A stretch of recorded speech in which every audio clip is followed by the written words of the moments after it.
नमस्कार। उत्पादन में वृद्धि, समान वितरण और उपभोग पर संयम के दूसरे क्रम में समान वितरण आता है। पहले भाग में हमने उत्पादन वृद्धि के विषय में चर्चा की थी। आज हम वितरण की बात करते हैं। सामान्य तौर पर यदि समान वितरण की बात करें तो लोगों के ध्यान में यही बात आती है कि उत्पादनों को जन सामान्य तक पहुंचाया जाए। इस प्रकार की वितरण की व्यवस्था सरकारों के द्वारा की जानी चाहिए। वो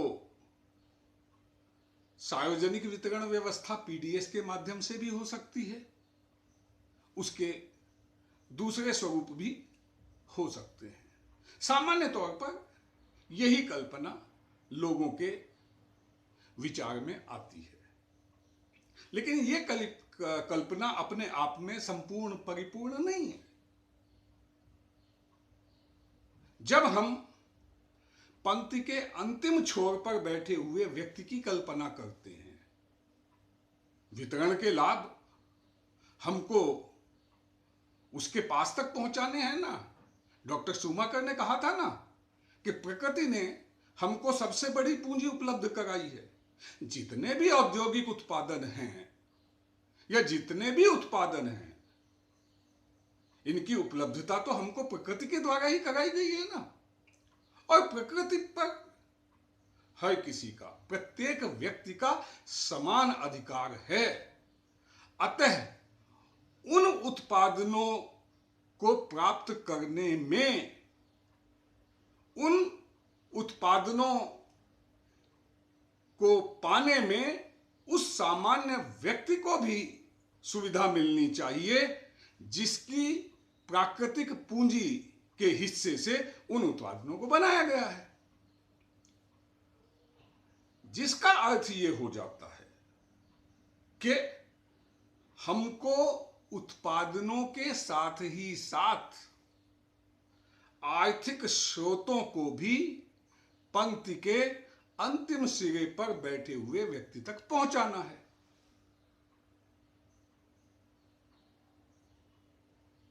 क्योंकि व्यक्ति की आवश्यकताएं, कह लीजिए जीवनावश्यक वस्तुओं के संदर्भ में भी आवश्यकताएं कह लीजिए। कोई 5 रोटी खाता है, कोई 10 खाता है, कोई एक ही रोटी में काम चला लेता है, कोई दाल खाता है, कोई चावल खाता है, तो कोई मोटे अनाज से ही काम चलाता है। तो ये जो भिन्नताएं हैं, सार्वजनिक वितरण प्रणाली के माध्यम से वस्तुओं या उत्पादनों का वितरण करते समय इनका समुचित ख्याल नहीं रखा जा सकता। अतः यह भी हो सकता है कि धन के स्रोतों को आवश्यक मात्रा में धन को पंक्ति के अंतिम सिरे पर बैठे हुए व्यक्ति को उपलब्ध करा दिया जाए, उनसे वह अपने जीवनावश्यक वस्तुओं को खरीद सके। इसका अपरोक्ष अप्रत्यक्ष अर्थ ये भी तो होता है ना कि आप उसको यदि कुछ मात्रा में धन उपलब्ध करा रहे हैं, यानी उसकी क्रय शक्ति को बढ़ा रहे हैं, उसकी परचेजिंग पावर में को इंक्रीज कर रहे हैं, ये भी किया जा सकता है। विश्व के तमाम लोकतांत्रिक देशों की सरकारें ये कार्य करती भी है, ऐसा नहीं है कि नहीं करती है। अपने देश में ही ले लीजिए, जनधन माध्यम, किसान बीमा योजना, किसानों को फसलों के लिए 6,000 रुपए प्रति वर्ष देना, मुफ्त इलाज के लिए अस्पताल उपलब्ध कराना, इस तरह की तमाम व्यवस्थाएं सरकारें करती है ना। मुफ्त में घर देना, रसोई गैस उपलब्ध कराना, ये सब इसी दिशा में किए गए प्रयास हैं कि वितरण समान रूप से हो। इसके अलावा एक और बहुत महत्वपूर्ण आर्थिक स्रोत के वितरण के लिए एक महत्वपूर्ण अंग होता है कि आप जो है सभी वयस्क लोगों को रोजगार उपलब्ध करा दीजिए। आपने रोजगार उपलब्ध कराया, यानी उस व्यक्ति के पास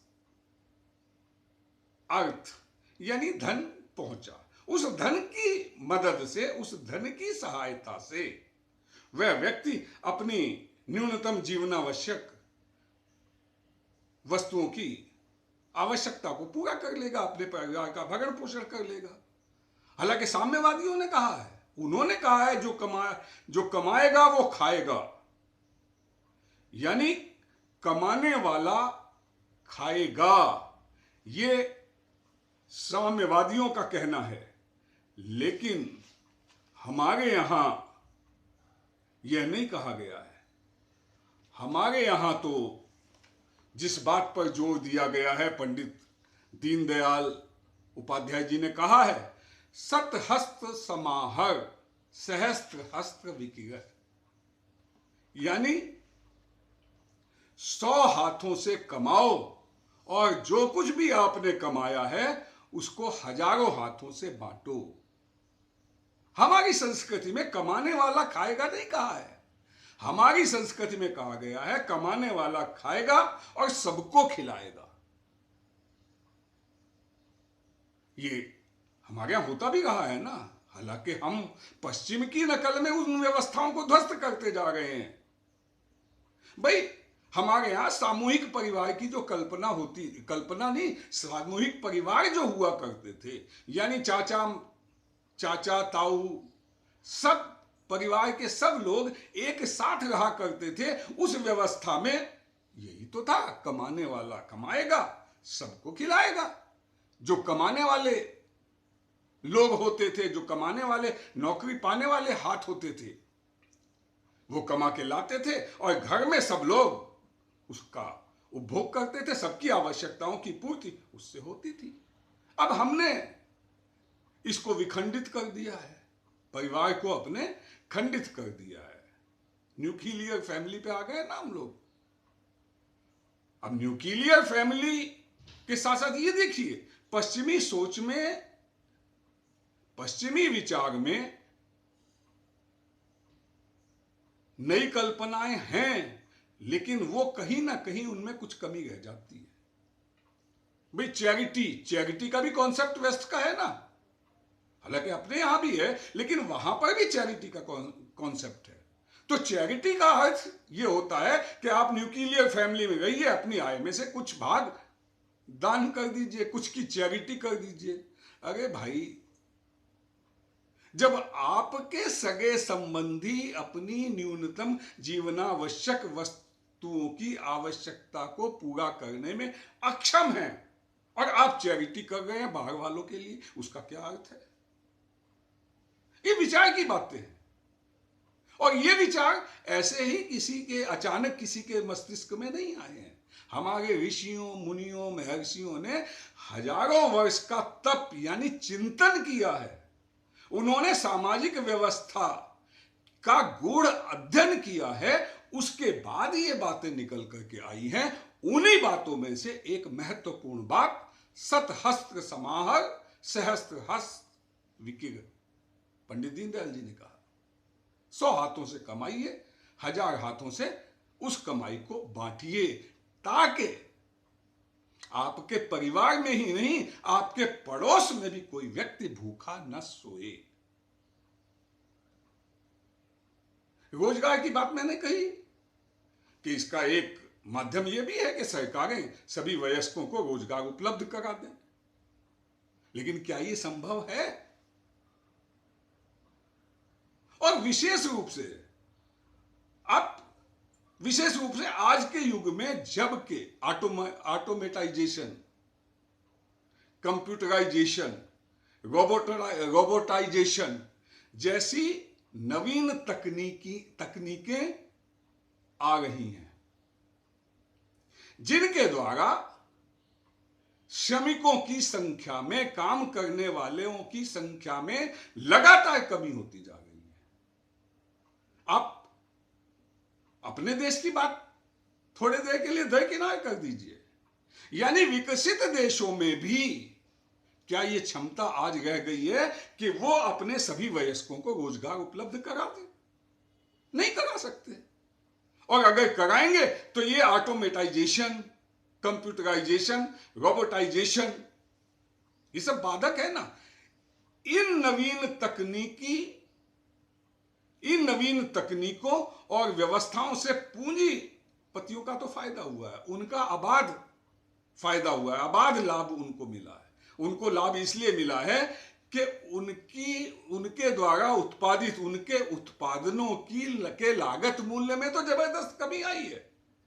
उनके खर्चे कम हुए, लागत मूल्य कम हुए, लेकिन इसका लाभ उपभोक्ता को नहीं मिला है, कंज्यूमर को नहीं मिला है, ग्राहक को नहीं मिला है। कोई भी वस्तु सस्ती नहीं हुई है।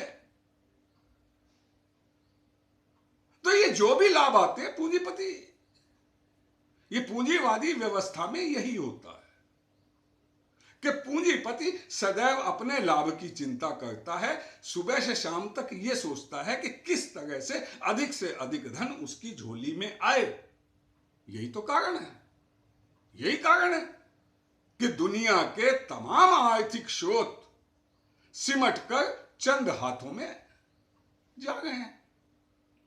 गरीबी बढ़ रही है, लोगों को जीवनावश्यक वस्तुओं को जुटाने में भी तकलीफ हो रही है। अब यहां पर दो बातें आती हैं कि आप इस आधुनिक तंत्र ज्ञान यानी ऑटोमेटाइजेशन, कंप्यूटराइजेशन, रोबोटाइजेशन को स्वीकार करेंगे, रोजगार कम होने की कीमत पर भी, या फिर लोग कहते हैं ना कि बैलगाड़ी, जो भारतीय संस्कृति, भारतीय जीवन के पुनरुद्धार यानी पुनर्जीवन की कल्पना करता है, उसको कहते हैं कि ये बैलगाड़ी युग में लौट रहा है। भाई दो बातें हैं, या तो आप इस आधुनिक तंत्र ज्ञान को अपना लीजिए, इसको अपनाते हैं तो रोजगार की बात मत कीजिए, क्योंकि यह तंत्र ज्ञान रोजगारों में कमी लाने वाला है। बड़ी बड़ी मशीनें बन गई हैं, 1000 मजदूर, 1000 श्रमिक भी जितना उत्पादन नहीं कर सकते थे, 2-4 मशीनें ही उतना उत्पादन करके फेंक देती हैं। उत्पादन की गुणवत्ता में भी सुधार हुआ है, लेकिन श्रमिकों की कीमत पर। अतः आपको विचार करना पड़ेगा कि इस आधुनिक तंत्र ज्ञान को अपनाना है या नहीं। मैं इस आधुनिक तंत्र ज्ञान को अपनाने के पक्ष में हूं। हमें बैलगाड़ी युग में वापस नहीं जाना है। आधुनिक तंत्र ज्ञान बचाकर हम जितने श्रम की बचत करते हैं, भाई 100 श्रमिक जिस काम को करते थे उसको आपकी 2 मशीनों ने कर दिया, तो 98 श्रमिकों के श्रम की बचत हुई तो हुई कि नहीं हुई। और श्रम भी पूंजी है। ये तो कार्ल मार्क्स कह गए हैं कि लेबर इज कैपिटल। तो ये साम्यवादी जब कभी भी आधुनिक तंत्र ज्ञान की बात करते समय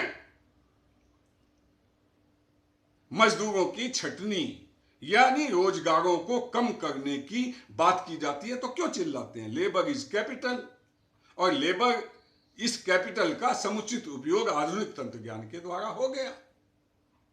छटनी होनी है, रोजगार कम होने हैं, तो फिर होगा क्या कि कमाने वाला खाएगा, बाकी भूखा मर जाएगा। ये व्यवस्था, यदि सीधे सीधे इस रास्ते पर चले तो यही व्यवस्था बनती है कि कमाने वाला काम खाएगा और बाकी सब भूखा मर जाएगा। भाई साम्यवादी सोच में तो यही आ गया। हाँ, दीनदयाल जी ने जरूर कहा है, सत हस्त समाहर सहस्त्र हस्त विक्रय। 100 लोग कमाएं, वो हजारों लोगों को बांटें, सबको खिलाएं। अतएव श्रम की नई नीतियों पर विचार करना पड़ेगा, और खाली श्रम की ही नई नीतियां नहीं, आपको आर्थिक संरचना का पुनर्विचार करना पड़ेगा। आप यदि जो कुछ भी श्रम आपके पास बचता है उसका उपयोग कर सकते हैं तो कीजिए, जहां कहीं भी कर सकते हैं। देश में दुनिया भर का इंफ्रास्ट्रक्चर खड़ा करना है, दुनिया भर की मूलभूत संरचनाएं की जानी है, उसके लिए उपयोग कीजिए। यदि वहां पर भी नहीं वहां पर करने के बाद भी आपके पास और सरकारें करती हैं, ऐसा नहीं, ऐसा नहीं कि सरकारें नहीं करती हैं। सरकारें अपनी ताकत भर ये सब उपाय अपनाती हैं। मैंने पीछे आपको उदाहरण दिया कि अपने यहां भी क्या क्या किया गया, तमाम योजनाएं लागू की गई। सरकारें करती हैं, लेकिन उनकी भी एक मर्यादा रहती है। तो मैं जो कह रहा था कि आधुनिक तंत्र ज्ञान को अपनाने के बाद जो कुछ भी शेष रह जाएगा, श्रम जो बचता है, उसका आप उपयोग कीजिए। और यदि उसका उपयोग करने के बाद भी पंक्ति के अंतिम छोर तक बैठे हुए व्यक्ति के पास जीवनावश्यक वस्तुएं पहुंचाने में आप सफल नहीं होते हैं, तो आपको अपनी आर्थिक संरचना पर पुनर्विचार करना पड़ेगा। आप लोगों ने अक्सर सुना होगा, अभी पिछले ही कुछ समय पहले आया था कि स्विट्जरलैंड ने अपने सभी वयस्क नागरिकों को कुछ वेतन देना तय किया है। ये क्या है? ये पंक्ति के अंतिम सिरे पर बैठे हुए व्यक्ति के पास आर्थिक संसाधन पहुंचाने का ही प्रयास है। अपने आप ही ओल्ड एज पेंशन दी जाती है ना। सिंगापुर भी अपने वरिष्ठ नागरिकों को और जिनके पास रोजगार नहीं है उनको कुछ देता है। ये बहुत से देशों में इस तरह की व्यवस्थाएं हैं, अपने देश में भी हैं। तो हमको उस प्रकार की आर्थिक नीतियों, आर्थिक योजनाओं पर विचार करना पड़ेगा। जिसके पास अधिक है उससे लीजिए, जहां पर नहीं है वहां पर पहुंचाइए। पानी भी तो प्रकृति भी तो पानी को ऊंचाई वाले स्थान से नीचाई वाले स्थान की तरफ बहाती है। ये सब नेचुरल चीजें हैं। इस तरह की आर्थिक नीतियों के संबंध में हमें विचार करना पड़ेगा।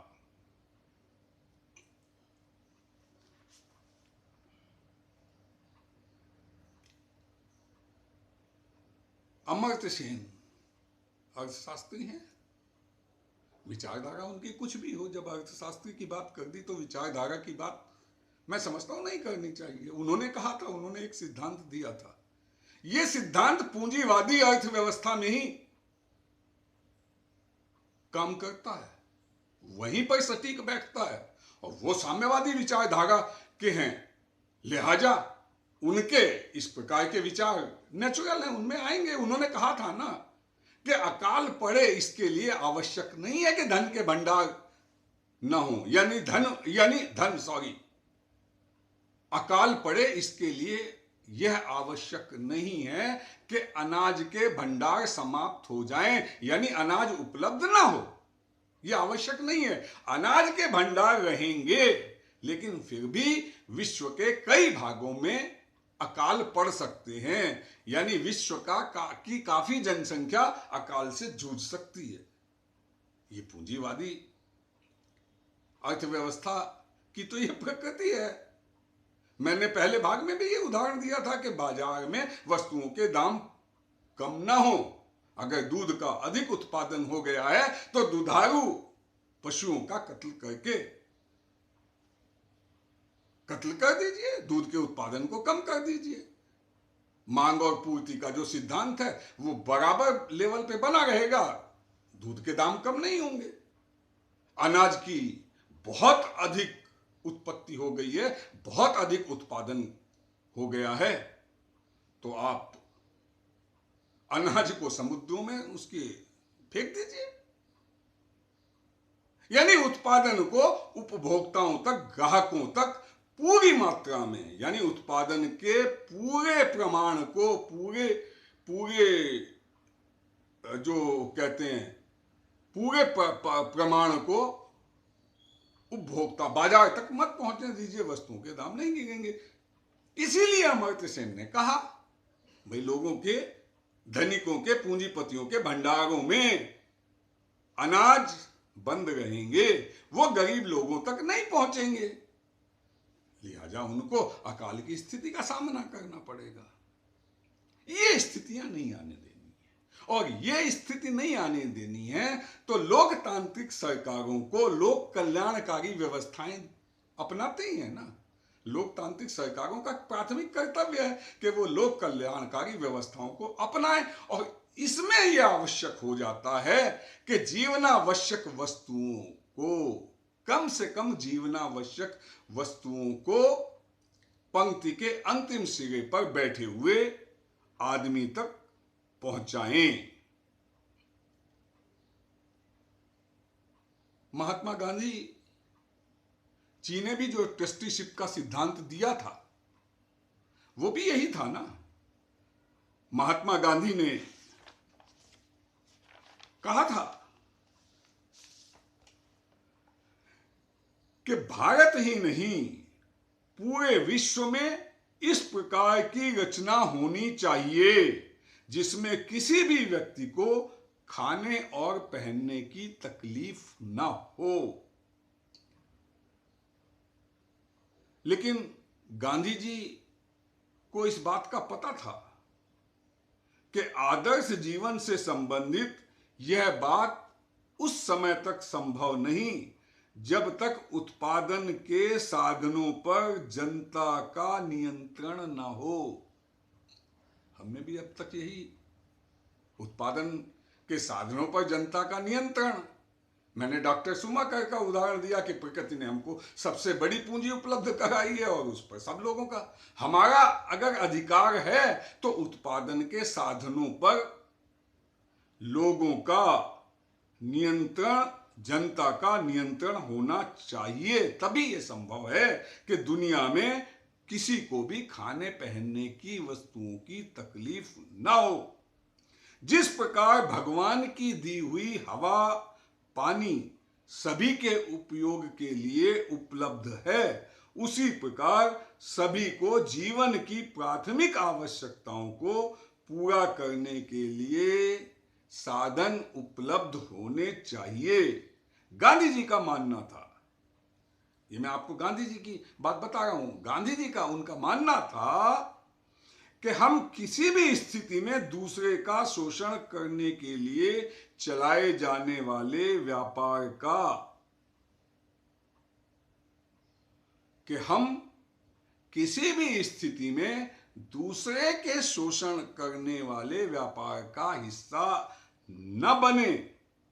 किसी भी देश या समाज का उत्पादन के संसाधनों पर एकाधिकार अन्यायपूर्ण होगा। गांधी जी का यह भी मानना था कि विश्व में जो गरीबी फैली है वो इस सिद्धांत की उपेक्षा करने के कारण ही फैली है। ये गांधी जी का कहना था।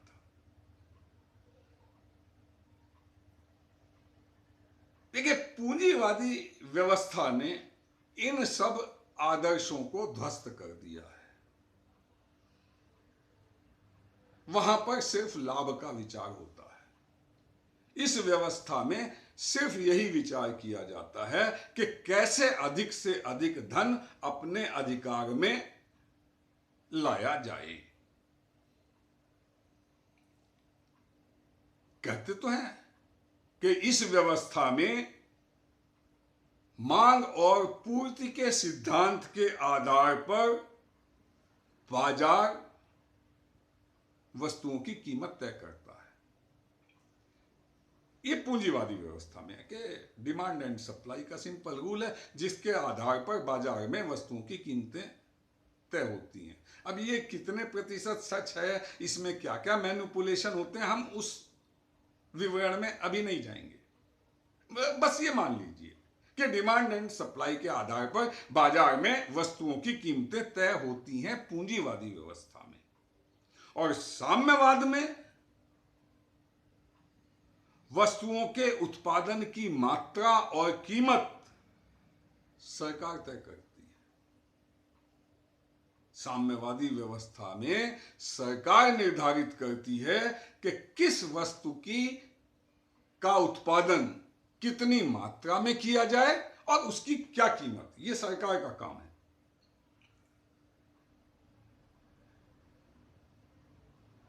इन दोनों ही व्यवस्थाओं में, पूंजीवादी और साम्यवादी व्यवस्थाओं में, इसका यानी उत्पादन का ग्राहकों की आवश्यकताओं के साथ तालमेल बैठाना ही इस समय विश्व की सबसे बड़ी चुनौती है। भाई तालमेल नहीं बैठ रहा है, तभी तो दिन प्रतिदिन गरीबी बढ़ती जा रही है। तभी तो हम इस बात की चर्चा कर रहे हैं कि जीवनावश्यक वस्तुएं प्रत्येक व्यक्ति को उपलब्ध की जानी चाहिए। ऑस्कर लॉन्जे एक अर्थशास्त्री हुए हैं। उनका कहना है कि केंद्रीय योजनाकार इन स्थितियों से बचाने के लिए, पूंजीवादी और साम्यवादी व्यवस्था की इन विषम परिस्थितियों से बचाने के लिए ऑस्कर लॉन्जे जो प्रसिद्ध अर्थशास्त्री हुए हैं, उनका कहना है कि केंद्रीय योजनाकार यदि भंडार पर सही ध्यान दें, इफ दे प्रॉपरली पे देयर अटेंशन ऑन स्टोरेज, भंडार पर सही ध्यान दें तो उत्पादन की अक्षमताओं से बचा जा सकता है। भंडारण जो हो रहा है, भंडार में मटेरियल मैनेजमेंट में ये विषय आते हैं कि आप स्टोर मेंटेन कर रहे हैं, वहां पे आपकी हर वस्तु पर नजर है। जैसे ही कोई वस्तु कम होने लगती है, फौरन मटेरियल मैनेजर जो होता है वो उस वस्तु की मांग करता है और उसको प्राप्त करने के तमाम प्रयास पूरी मशीनरी शुरू कर देती है। यही ऑस्कर लॉन्जे का कहना है कि अगर केंद्रीय योजनाकार भंडारण यानी स्टोरेज पर प्रॉपर ध्यान दें तो पूंजीवादी और साम्यवादी व्यवस्थाओं में ग्राहकों की आवश्यकताओं को पूरा करने में आने वाली कठिनाइयों से बचा जा सकता है।